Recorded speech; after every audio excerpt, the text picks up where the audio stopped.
It's a few days before Christmas. The residents of a small Scottish town prepare for the holidays.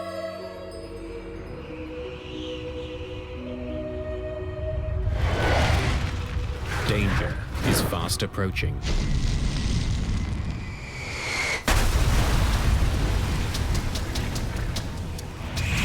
The street was on fire, lawns were on fire, and houses were on fire. I had never seen anything like that. Christmas is just going to be remembered for all the wrong reasons. A devastating plane crash shatters a village and captures the attention of the world. It was one of the most significant terrorist attacks in history. The mystery is finally cracked by a piece of debris smaller than a fingertip.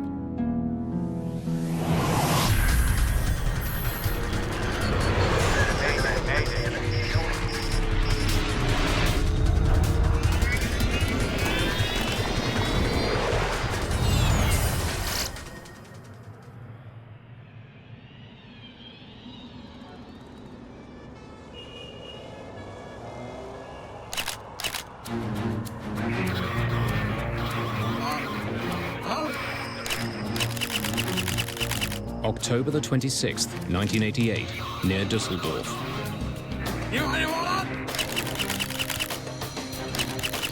For weeks, German police have been following a group of suspected terrorists around the ancient town of Neuss. Today, they'll make their move.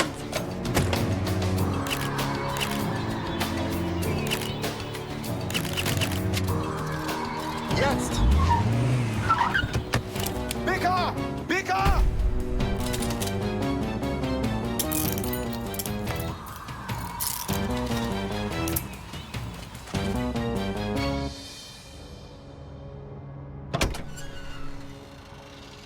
In the trunk of their car, police make an unusual discovery.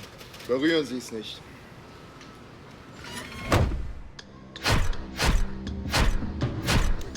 Police raid apartments used by the two men. They find a number of blank passports and a small arsenal of weapons.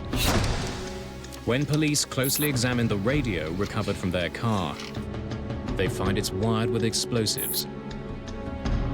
Those devices used a combination of an improvised barometric device and a timer, a short delay timer.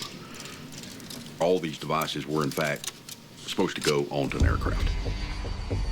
A barometric timer is set off by changes in altitude. It's triggered when it reaches a certain height. Since that guarantees a plane will be in the air when the bomb goes off, it's a favorite device for those targeting passenger jets. The two men arrested in Germany work for a well-known terrorist organization, the Popular Front for the Liberation of Palestine. Leader of the PFLP-GC, Ahmed Jibril, made a speech in Libya in 1986, and one of the things he said was that until there's peace in the Middle East, there would be no safety for anyone traveling on an American or an Israeli airliner. Hafez Dalkamouni is shipping weapons to Syria and Lebanon. Marwan Krishat is a notorious bomb maker, responsible for bringing down at least one passenger jet. It's just a couple of months until the busy Christmas travel season. With the two men under arrest, German police have made commercial aviation a little safer.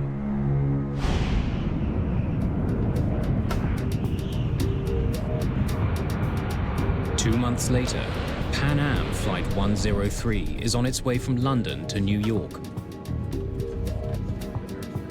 The jet has just taken off from Heathrow Airport. There are 259 people on board. Most of the passengers are American. Charles McKee actually works for the US government. Khalid Jafar lives in Detroit and is returning home from a trip to Lebanon and Germany. The first part of the trip to the United States takes the plane northwest up over Scotland. The so-called Daventry departure is one of 6 preset routes that jets follow on their way out of Heathrow. Lockerbie is one of several small towns the plane will pass over. Tucked away in the Scottish lowlands, residents are barely aware that they live below a busy aerial highway.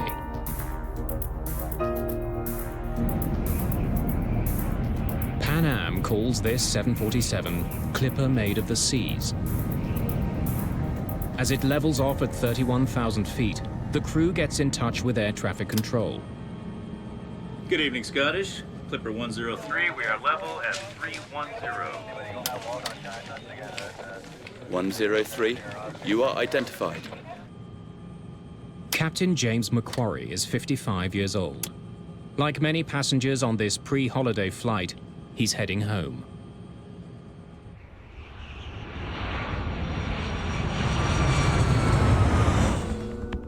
Five miles below, the people of Lockerbie prepare for Christmas.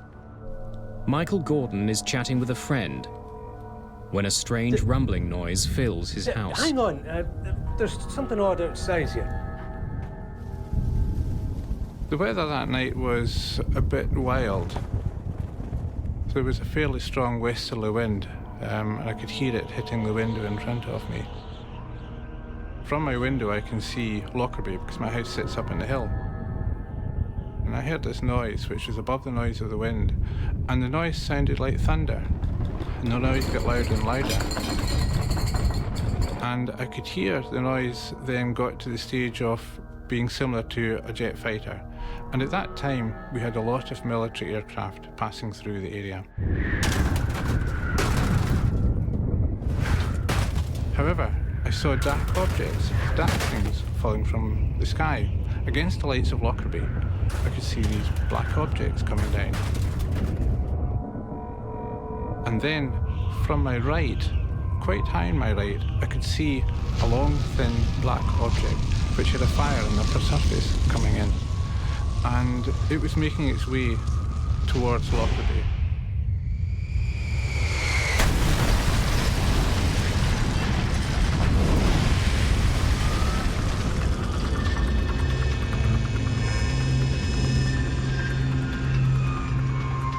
When it hit, it was the most horrendous explosion, and I could hear the tiles on the roof of my house lifting.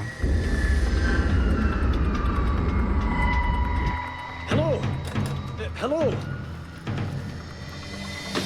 When the explosion took place, the telephone line stopped functioning.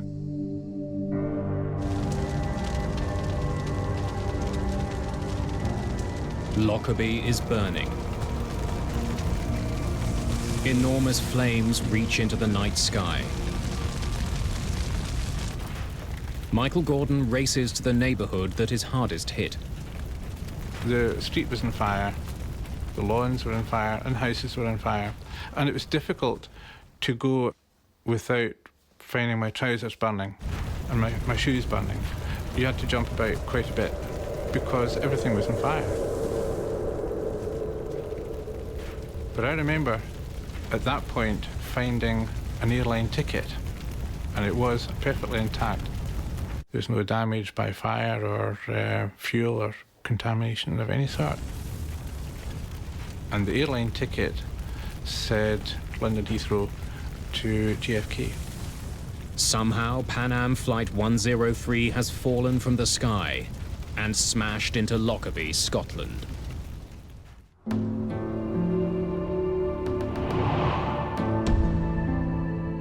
In the daylight, the full horror of the crash of Pan Am Flight 103 is obvious.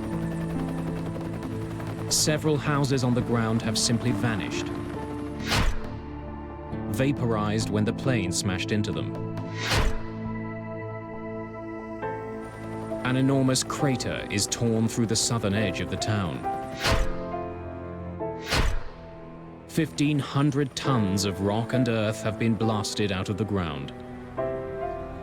11 people from Lockerbie are dead, along with all 259 people who were on board.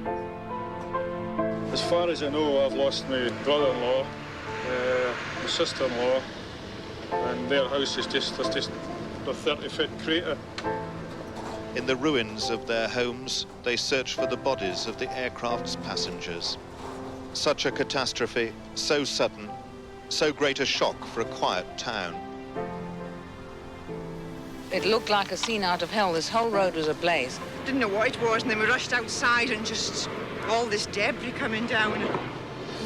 Air crash investigators have arrived in Lockerbie within hours of the crash. Mick Charles is the lead inspector for the British Air Accidents Investigation Branch, the AAIB. One of the first sites we went to was the site of the crater that was still smelling very much of aviation fuel for a start, and scattered all around were bits of debris and in some cases human tissue as well. Charles quickly gathers his team to begin looking for clues. It was all heaving, it was happening, there were loads of people, and it was to some extent chaos. You'll be organised into groups, headed by an AAIB inspector. Does anyone have any questions? The sooner we start, the better. More than 1,000 police officers and 600 members of the military pour into Lockerbie. You always have this sense of wanting to get to grips with what it is. It was quite clear that whatever it was colossal.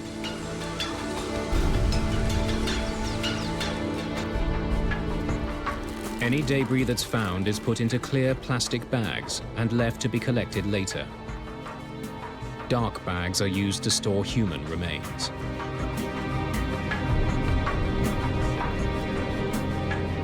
It's just days before Christmas, but the holiday spirit has been shattered.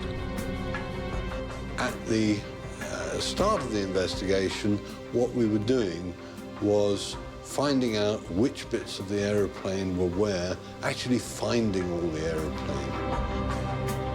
The sheer scale of the disaster is difficult to comprehend. Chris, the RAF have offered us a helicopter. Can we use it? Absolutely. With so much wreckage being found, investigators need to get a bird's-eye view and locate the largest fields of debris. The maps of that area were a very short supply, and we ran out of them very quickly, so we had to use black and white photocopies initially. Investigators bring local police officer Michael Gordon with them to help in the search. The intention was for me to be able to identify geographical landmarks and identify parts of the aircraft. They soon get a better sense of their enormous task. When we were in the helicopter, we could see that the wreckage came out in a cone shape, emanating from Lockerbie, and the cone shape got wider and wider the further from Lockerbie. The principal feature that I was looking for was to try to establish some pattern of the wreckage which would basically help me direct the ground investigators. They're shocked by what they find. Pieces of the plane are scattered over an area larger than all of London. More than 2,000 square kilometers. It quickly becomes clear that Pan Am 103 was coming apart long before it hit the ground. Normally, you're seeing a fairly contained accident site. In Lockerbie, it was nothing like that, because initially the police had identified half a dozen discrete sites. A 747 is made up of more than 6 million parts. In the mangled remains of the jet, investigators need to find the one that will tell them what happened. The plane's cockpit is eerie proof that Pan Am Flight 103 broke apart in mid-air. Severed from the rest of the plane, it's 4 kilometers east of the city. When looking at the cockpit, I was looking at the roof of it, and the windows were intact. The actual nose part had cracked open, but it was as if it had been chopped off just aft of the cabin, and you could walk round the back and look into the cabin section from the back. Inside the cockpit, investigators note the positions of various switches and controls. They find the autopilot is on and the oxygen masks are still stowed. This is a fairly standard procedure which we would do in any such investigation. The end result was that there was nothing at all untoward found in the cockpit. Everything was consistent with cruising flight. Soon, investigators discover why the damage to Lockerbie was so devastating. The main wreckage which fell on the town of Lockerbie was the wing, which is basically both the left and right wing, complete with a structure in the middle. Investigators estimate that the plane was loaded down with 90,000 kilograms of fuel.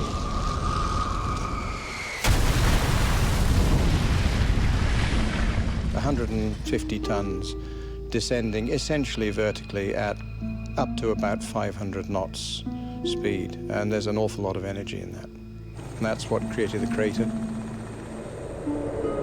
To find the cause of the crash, however, investigators will have to look elsewhere. They need to examine wreckage found south of Lockerbie. These pieces would have come off at the beginning of the disaster. While the painstaking work of collecting evidence continues, investigators comb through maintenance records. Those records raise concerns with the plane's age. Clipper Made of the Seas was the 15th 747 ever built by Boeing. This was one of the older Boeing 747s. It was built in 1970, so it was 18 years old and had got something like 75,000 flying hours. Perhaps some critical part of the plane had given way as it flew over Lockerbie. The two obvious possibilities were that it was a straightforward structural failure, or it was possibly the result of sabotage. McCharles, Tom Thurman, FBI. Good to meet you, Tom. I was expecting you. While the investigators are searching for possible answers in the history of the plane, the second possibility, sabotage, is also being pursued.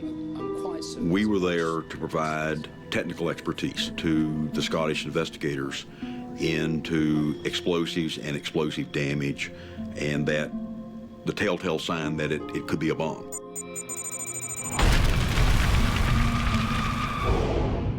Just 3.5 years before Lockerbie, a bomb had brought down an Air India jet just off the Irish coast. In that case, the plane and vital clues sunk deep to the bottom of the sea. But the wreckage of the Pan Am flight litters the Scottish lowlands. If it was a bomb, there's a chance that important evidence can be found. What kind of logistical effort is it going to take to find everything, and I mean everything, and bring it back to a location to be able to look at it and come to some conclusion? With the fragments that we found on the ground, we were picking those up. We were looking for blast damage on these pieces of metal. But until we found something that said it was a bomb, physical evidence, it was an accident. We were very mindful of the fact that there was plenty of reports in the media about it being a terrorist act. It's a question of what evidence you find and which direction to take the investigation.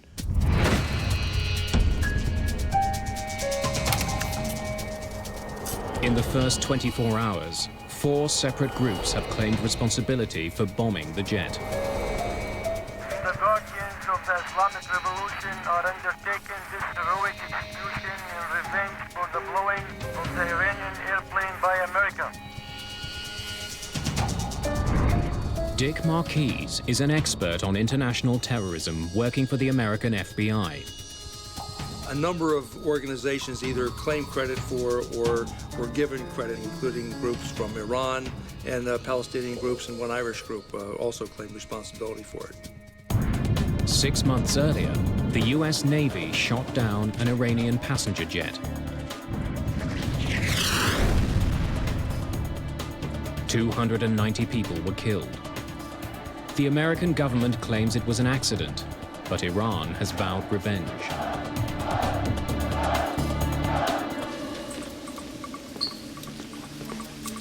Other threats had been made in the weeks before the crash.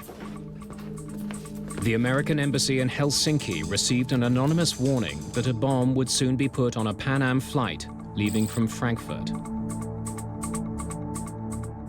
Officials eventually discounted the threat, but a notice was posted in American embassies.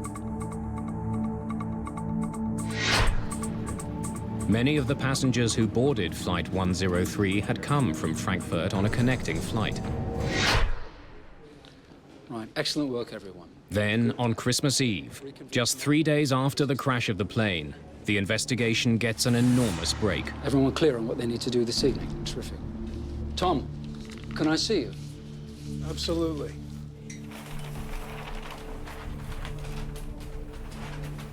Yeah. You'd like to put your gloves on, I think, for this. Mick Charles had a bag and had a piece of metal in the bag. What is it? We think it's a piece of luggage rail. It helps guide the cargo containers into place. Inspectors in the field discovered items which they recognized as being not part of a normal failure sequence that you would expect if it had been a structural failure. Nick, this has been very near an explosion. That's what we thought as well. Small marks have been made on the metal. Craters that are the telltale signs of a bomb. The hot gases of the combustion process of the explosion hits a piece of particularly metal, and it puts pits in it like you would take a blowtorch. Take a blowtorch and you have a piece of metal and you just barely touch the piece of metal, it'll make a little hole down into the metal. It's the first piece of wreckage from outside the town of Lockerbie to show any signs of being damaged by fire. Where did you find it? I'll take you out in the morning. The Scottish countryside is about to become the largest crime scene in the world. It's Christmas Day, 1988. But in Lockerbie, Scotland, people are still reeling from a devastating plane crash. Christmas is just going to be remembered for all the wrong reasons. It's just tragic for everybody. We'll never believe in God again. For air crash investigators, December the 25th is treated like any other day at work. That was, in my mind, the most distinguishing characteristic of Lockerbie. And although it was over Christmas, you just stay there and you do what you have to do. Investigators converge on a farmer's field outside of the town. Over here! Keep yelling! We can't see you! Over here! The weather had turned horrible. Foggy, kind of misting rain. You couldn't see 10 feet in front of you. And there was debris literally all over the place. Another piece of the baggage compartment rail has been found.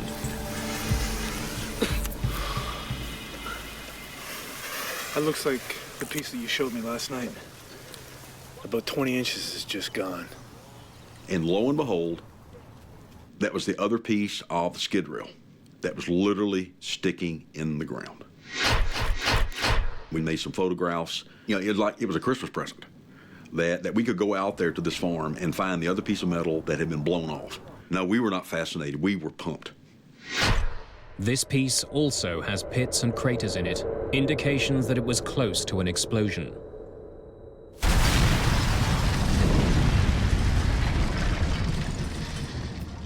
The pieces of wreckage are part of the southern debris field, and near the beginning of it. The placement suggests they were some of the first parts to break off the plane. We were very suspicious that it was a bomb which had caused this destruction. But we were not prepared to say anything until we'd had those details confirmed by the forensic experts. A British forensics lab has made the critical link. Traces of 2 chemicals used to make plastic explosive are found on the debris recovered near Lockerbie. On December the 28th, just 7 days after the crash, investigators have their proof and announce it to the world. It has been established that 2 parts of the metal luggage pallet's framework show conclusive evidence of a detonating high explosive. The crash of Pan Am Flight 103 is now officially a crime.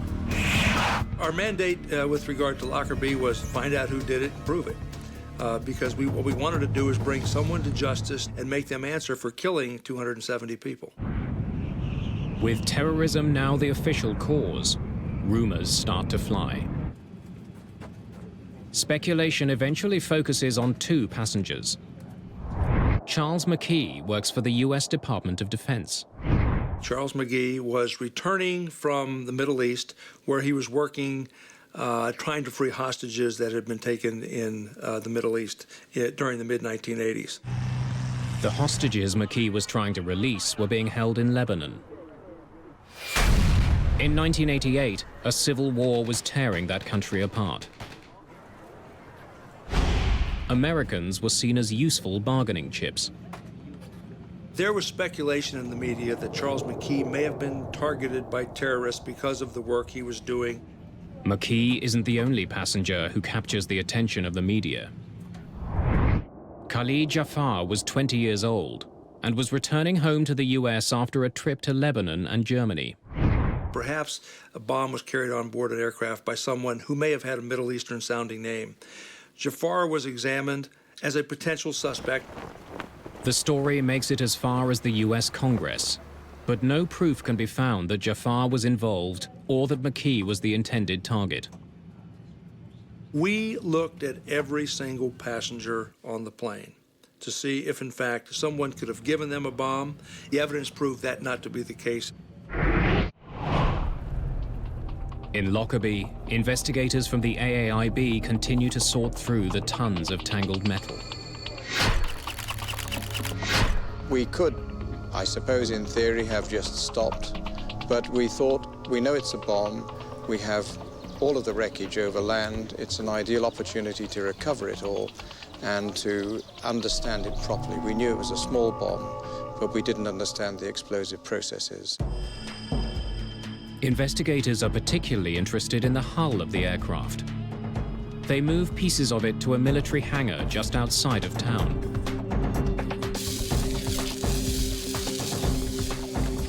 It was a 5-acre shed which was long enough that we could plan to lay the fuselage out, opened up like a clamshell, using the bottom center line of the aircraft as our sort of core line. The fuselage of an airplane is bolted to a series of frames, and each frame is numbered based on how far it is from the front of the aircraft. Before we laid out the wreckage two-dimensionally, we put lines and tapes on the floor to give us a grid, and this grid related to the geometry of the aeroplane. They begin to reassemble it, like an enormous jigsaw puzzle. A lot of the structure bears characteristic shapes that you can say immediately, this looks like a door frame. A lot of stuff, it has unique part numbers, which can help you identify small and fairly, what you would call unidentifiable bits. As the work continues, more pieces of the plane are found that show telltale blast damage. Right, the location is 817204. When they gather the pieces that are near the front of the plane, investigators make a chilling discovery. This is where the bomb had started ripping the plane apart.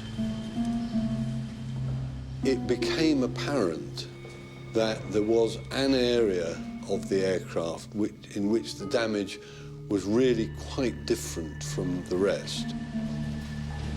The fuselage in this section isn't torn, but blasted to pieces. The fuselage structure in the area of the explosion was blackened and sooted. The fractures were very rapid and jagged, unlike normal tearing fractures of skin. Frame 700 runs right round here. Not only do investigators now know it was a bomb, they know where it blasted through the fuselage of the plane. Just outside of the forward luggage compartment. Peter Clayton is responsible for reassembling the cargo containers that were directly behind the shatter zone. The main goal I had was to identify the baggage container that contained the device. We had maybe 20 baggage containers of a similar construction. So it's like having 20 jigsaw puzzles all mixed up. The investigators concentrate on the cargo containers that were found in the southern debris field, wreckage that was ejected shortly after the explosion.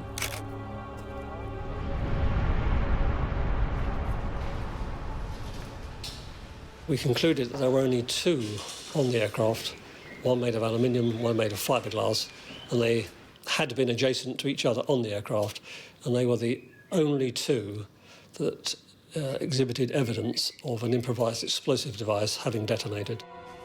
The metal container, AVE 4041, is of particular interest. It was resting directly behind frame 700, where the blast damage is the worst. The damage caused to the metal container was quite severe. The damage to the adjacent fiberglass container, I think you might call it collateral damage. Investigators create a simple framework and attach the pieces of the real cargo container to it. As they do, it becomes clear. AVE 4041 carried the bomb that brought the plane down. Closely examining damage to the floor and the side of the container, investigators are also able to pinpoint the height of the bomb, where it was in the container when it exploded. What that said to me was that the device was probably in a suitcase, and that suitcase was probably not on the floor of the container. It looked like it was one level up. According to luggage records, it means that the bag containing the bomb had come from a connecting flight. While investigators are assembling a piece of the metal container, they discover a fragment of wreckage that doesn't belong. When I was looking at it, I saw a little piece of debris trapped in one of the folds. So gently flexing this apart, it fell out. When I looked at it, I could see it was a fragment of a printed circuit board, an electronic circuit board. Can you bring me a camera and an evidence bag, please?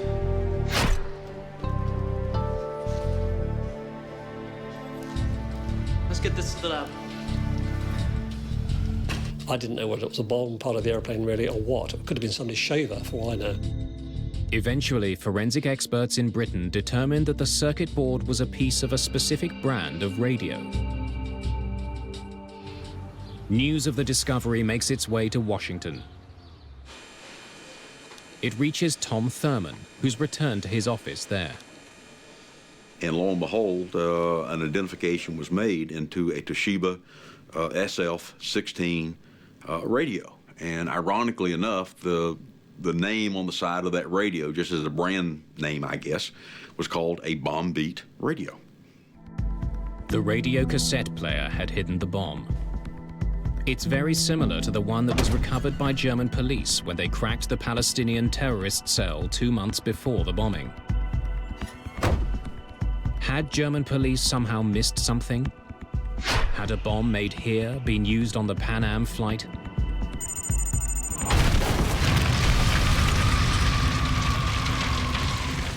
When the bombing happened, one of the initial suspects certainly was the PFL-PGC cell in Germany.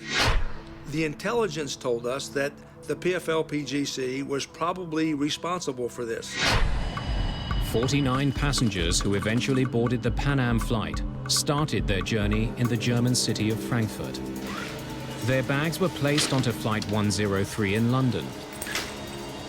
But the airline did not ensure the passengers who checked in the bags actually got onto the plane. Perhaps a bomb made in Germany had slipped through the cracks at Heathrow while the terrorist walked away. We had to then, if that was the case, prove it. As the investigation continues, there's a puzzling discovery. While made by the same company, the cassette player used in the Lockerbie bombing is slightly different from the one that was seized in Germany. Both were contained into Sheba radios, but one was a one-speaker model, and the one that blew up the Lockerbie plane was a two-speaker, more updated model radio. The difference in the model of radio being used raises doubts. Perhaps the terrorists in Germany are not responsible. You can look at the way that a device is put together and say, hey, I know who put this together because I've seen this before, and this is the way that this bomb builder puts a bomb together. To call it a bomber's signature. Law enforcement officials need more clues to figure out who had built the bomb.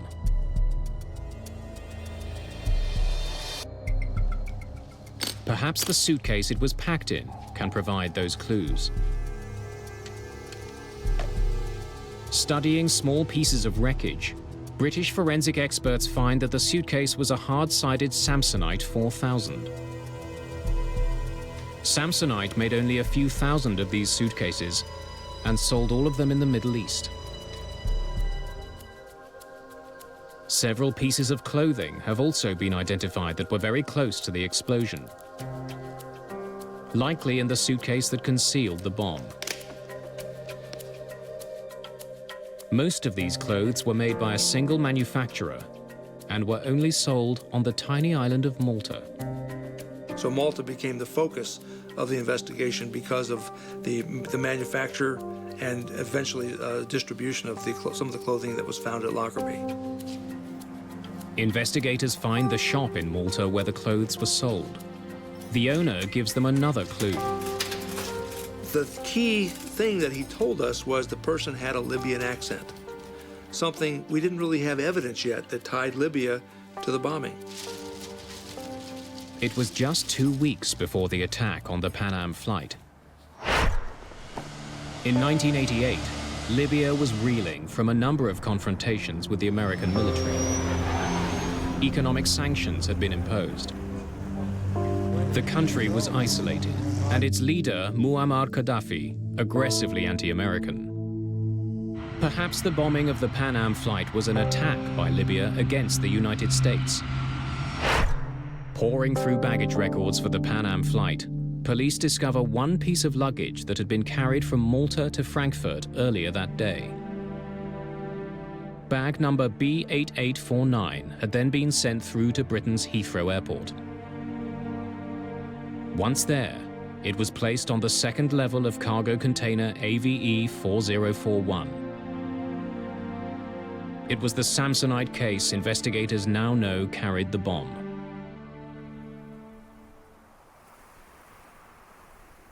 More than a year after the crash, a new discovery in Lockerbie helps simplify the confusing series of clues. Forensic experts discover another circuit board from among the clothes that came from Malta. It doesn't come from that circuit board that was in the SF-16 radio. And this circuit board is half the size of your thumbnail. A photo of the circuit board is sent to Tom Thurman. He believes it could be a piece of the timer from the bomb. I spent months literally looking through all of the files of the FBI on other examinations that we had conducted over many, many, many years. The FBI has photos of timers used to detonate bombs around the world. But Thurman can't find any that match the piece found at Lockerbie. Nope. Next. After a period, I ran out of leads. And at that point, decided, okay, now we need to go outside the physical FBI laboratory. Thurman eventually takes the photo of the circuit to the Central Intelligence Agency. I called a contact of mine and I said, I need to bring something over for you to look at. Sifting through reports on various bombings, Thurman finds a match. Wait a second. That could be the same. Do you have this timer? When Thurman closely examines the timer captured by the CIA, he's stunned. Within a few minutes, literally, I started getting cold chills. And right now, as I talk about it, cold chills start on me, because I can still see that moment so vividly in my mind that I'm looking at circuit track that's just like what I'm seeing in the photograph. This is what we're looking for. The timer the CIA has was seized in Africa a few years earlier. 2 Libyan men were trying to get it and several pounds of explosives past airport security. It's identical to the timer used to bring down Flight 103 and wouldn't be set off by changes in pressure like the barometric switch discovered in Germany. This device was set to go off at a certain time, not at a given altitude. This is the timer. This is a long delay timer that brought down that aircraft. But now we want to know, okay, where'd this come from? The Lockerbie bomb used a different timer and a different radio than the bomb found in Germany. Someone else was behind the destruction of the jet. This was not made in somebody's home laboratory. This was a extremely professionally made timer. While the criminal investigation becomes murkier, the accident investigation is becoming increasingly clear. The investigation eventually moves from Scotland to Farnborough, England. Well known for its aeronautics industry, the town is home to the AAIB. Several months after the crash of Pan Am Flight 103, investigators launch a massive endeavor. They begin to rebuild a 20 meters section of the fuselage from the ruined jet. They hope that it would give them information their two-dimensional reconstruction couldn't.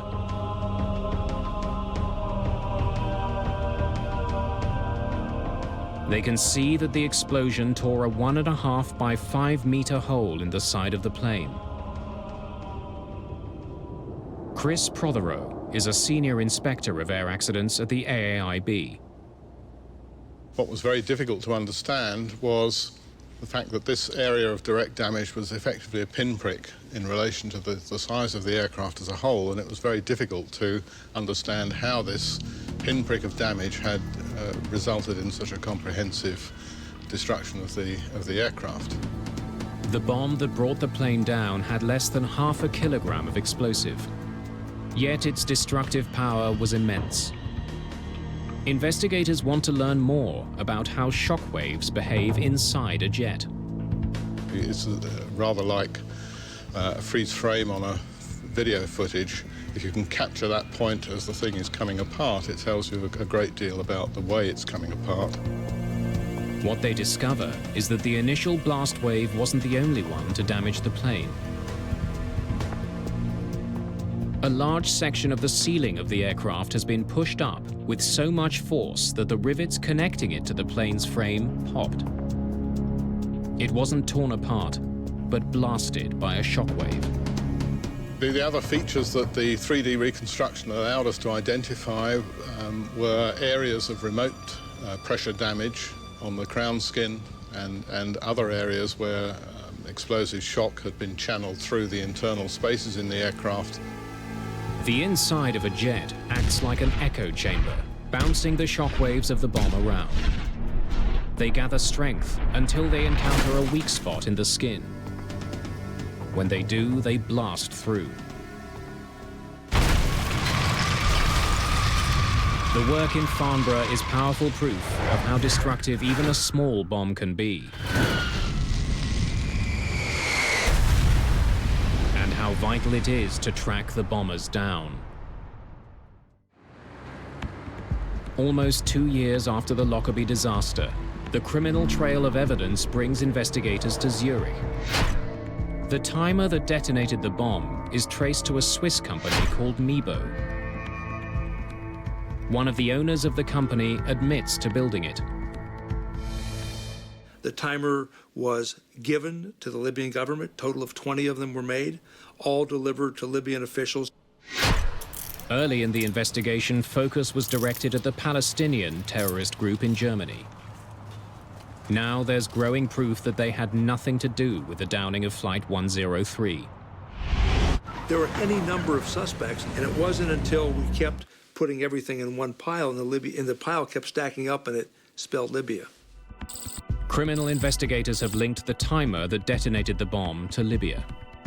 They know that a Libyan bought the clothes that were in the suitcase. And they know that Libya has a recent history of military confrontation with America. All they need now is the bomber himself. In 1999, they finally have him. At the time of the disaster, Abdel al-Megrahi was an intelligence officer for the Libyan government. He's arrested and charged. He was a high-ranking Libyan official.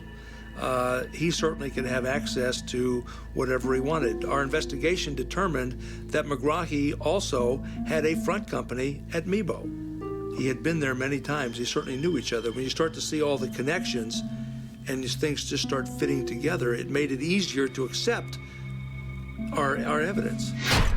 In 2001, Scottish judges sentenced him to life for the murder of 270 people.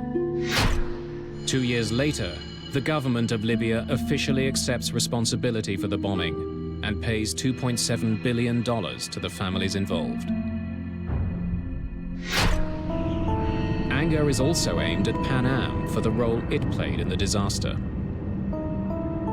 A Scottish inquiry points a finger at the company.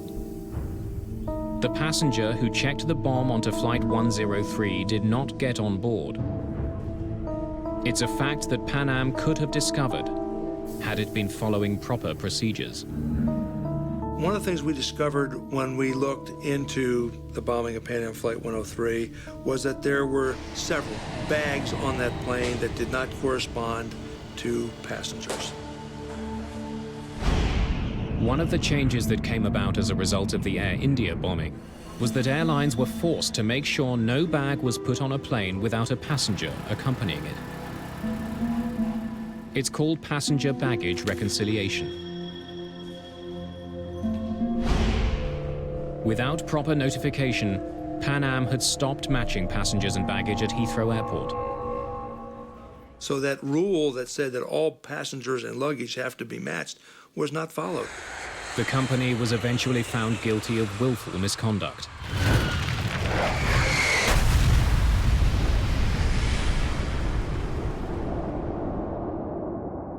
After the crash and the court ruling, Pan Am declared bankruptcy. 20 years after the bombing of Pan Am Flight 103, its shattered fuselage still stands in Farnborough, England. Those pieces may soon be used to train investigators here and around the world. A critical aid in case terrorists strike again. The enduring feeling I have as a result of Lockerbie is the tremendous level of cooperation we had from all the agencies. And considering that there were about 2,500 people with the military, the police, and so on involved in this, I think that's a great tribute. Lockerbie was a rare occasion that we felt honored to be a part of, to help make this happen. You know, we played small roles, but everybody played small roles to make big contributions to an overall success. In the town of Lockerbie, there's little evidence today of the horror that exploded from the sky 20 years ago. In a small church, near where the dying plane's cockpit landed, is a stark reminder of the toll of terror and the importance of bringing the guilty to justice.